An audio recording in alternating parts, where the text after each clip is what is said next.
Hey, shalom, shalom, shalom. First and foremost, I would like to give all praises to the Most High Yahweh, Bahasham Yahawashai, Bahasham Rukakwadash. I'm just going to quickly control if the video is going through. If the video is going through. Okay. Beast system. Yahweh is the true name of the Most High, God of Israel, the God of Abraham, Isaac, and Jacob. Yahweh Shai is the true name of his only begotten Son, our Redeemer and Savior. My double honors to the apostles and elders of Great Millstone GMS. These are the men that taught me this truth, which is the 100% truth. Peace and salutations to the hopeful elect spread around the four corners of the earth, pushing this gospel in all sincerity, most especially in these last days. I am the brother Yara Yala Yashar Allah from the GMS Italy camp. And yeah, I'm doing this lesson, as you can see the title, Tracing the Roots of Amalek, Caucasian Race and Power Today, Part 2. So this is actually a question I got from the part 1, the previous video I did on my main channel, in which my main channel is on the strike. I don't know, it's been almost 3 weeks now. I can't do anything on my main channel, which is the GMS Italia. So where is it? This is my main channel, GMS Italia. I can't do lessons on it now because I have a strike, and this is the first video I did. And you can see the title, Tracing the Root of Amalek, the so-called Caucasian Race in Power Today.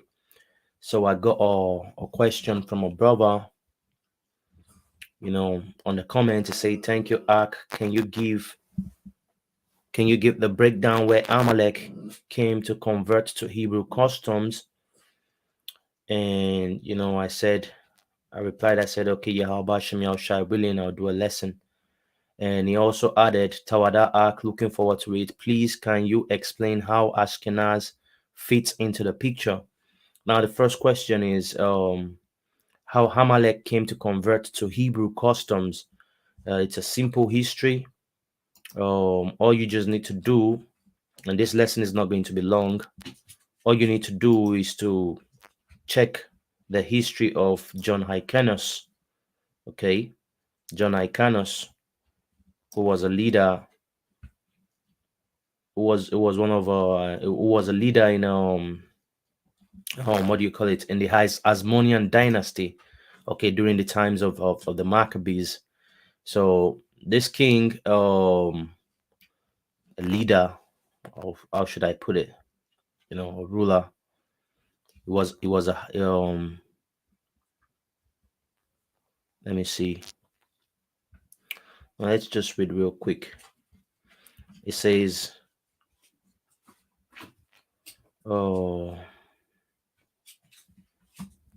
he was a leader and a Jewish high priest, and we know there is nothing like the Jewish.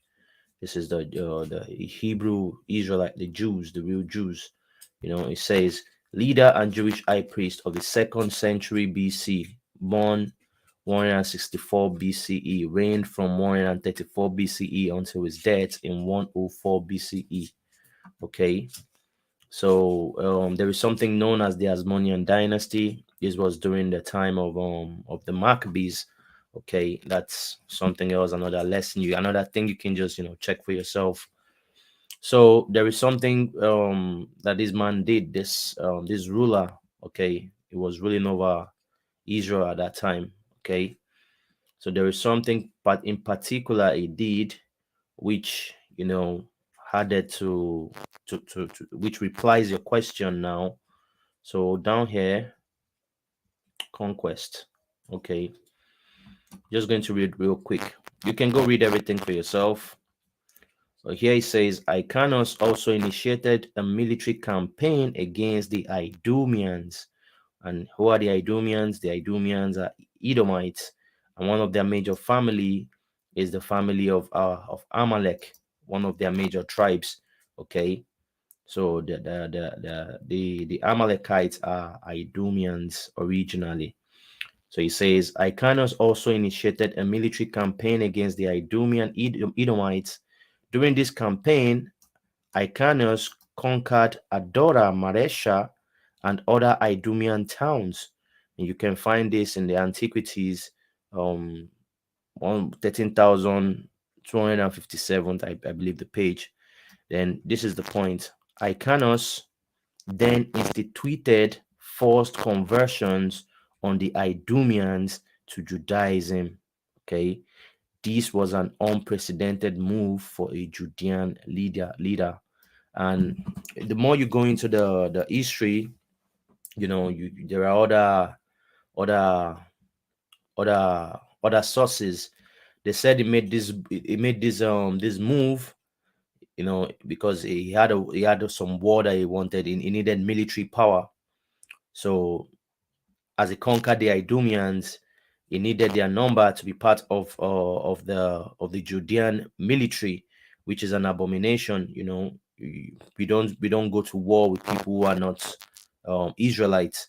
So he forced them to convert into Judaism so he can use them for a military campaign, military move. Okay, so this is the major move, that forced the Amalekites and the rest of the Idumean families, to convert to Judaism. And there's nothing like Judaism.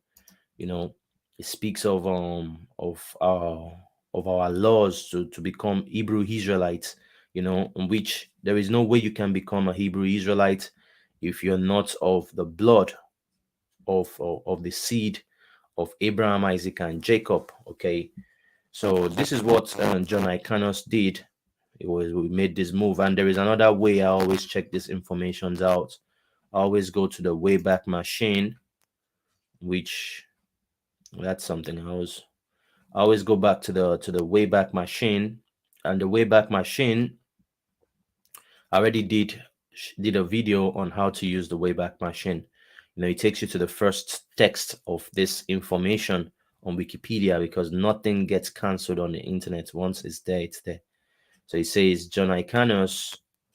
It tells you leader of the 2nd century BC. Apparently, the name Hyrcanus was taken by him as a regional name upon his ascension to power. He was the son of Simon Maccabee, and hence the nephew of Judah Maccabee and other Maccabees, whose story is told in the apocryphal books of First Maccabees and Second Maccabees. So you see, this history that we're talking about is pure history. Okay, it's also recorded in the book of Maccabees. Okay, now check this out. It says John Hyrcanus apparently combined an energetic and able style of leadership with the zeal of his forebears. He was known as a brave and brilliant military leader. He is credited with the forced conversion of the Idumeans to Judaism, which was atypical. It was something strange that has never been done of any previous Jewish leader. It says Judaism was not typically spread by the sword. He also set out to resolve forcibly the religion dispute between the Jews and the Samaritans. This is the point we want. He is accredited for the forced conversion of the Idumeans to Judaism. So he forced the Edomites to become Jews, in which it's something impossible, But he did that in order to get more number in his military. Okay, so that's it. Another there is another history, though this is something else. I'm going to read. There is something known as the Schechter letter. This is of a later time. Okay, this is a letter that was found it's today. You have this letter in the Cambridge University, I believe. So let me just share something real quick regarding the Schechter letters. So these are just proofs to let you know that the Idumeans, now they call themselves what do you call it? They call themselves Jews and all that, but they're not originally Jews. They were forced by John Icanos to embrace that. And this is the Shekta letters. It says, I hope you can see, it says the Shekta letters are a collection of papers found in a Cairo, Geniza, and was a Khazar correspondence from 950 AD between Asdai ibn Shaprupt, foreign secretary to the Caliph of Cordoba, and Joseph Kagan of the Khazars. Now, if you want to know about the Kagan and the Khazars, I did a lesson on my channel, okay, which you'll find it on the home page of the channel. You'll find it on the home page of the channel, and you see the untold origin of the Caucasian race. This is one video I really um what's the word I'm looking for? I really advise those who really want to get understanding of this roots of Esau. You want to watch this video I put together. Here I speak about the Khazarian dynasty, who the Khazars truly are. These are sons of Esau. So where are we? So as you can see, it says, sorry, I wasn't even sharing that. Let me share it.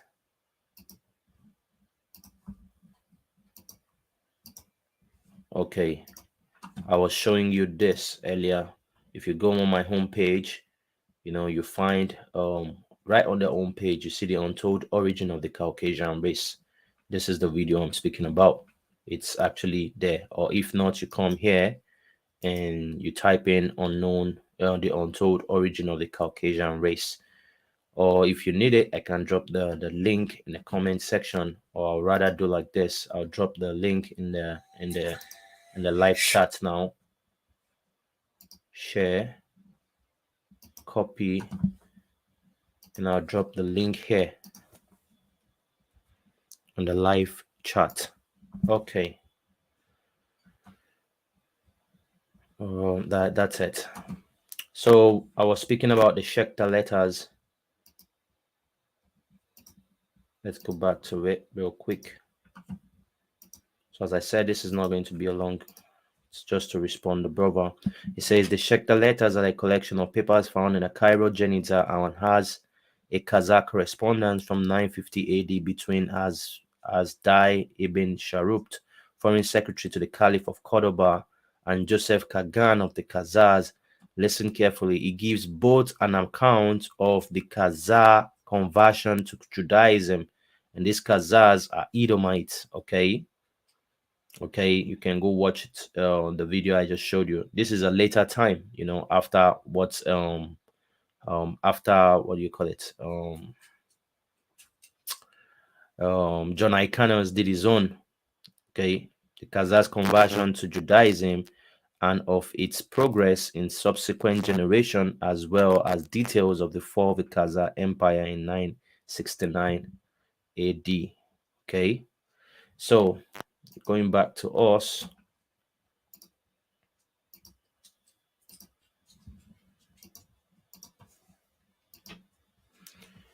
what do I want to share again? Okay, the second question. Let's go to the second question. So the first question, I believe it's been answered.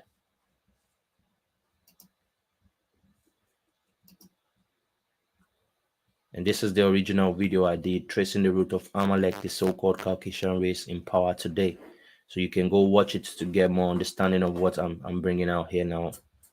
So the first question, it says, can you give the breakdown where Amalek came to convert to Hebrew custom? There you have it.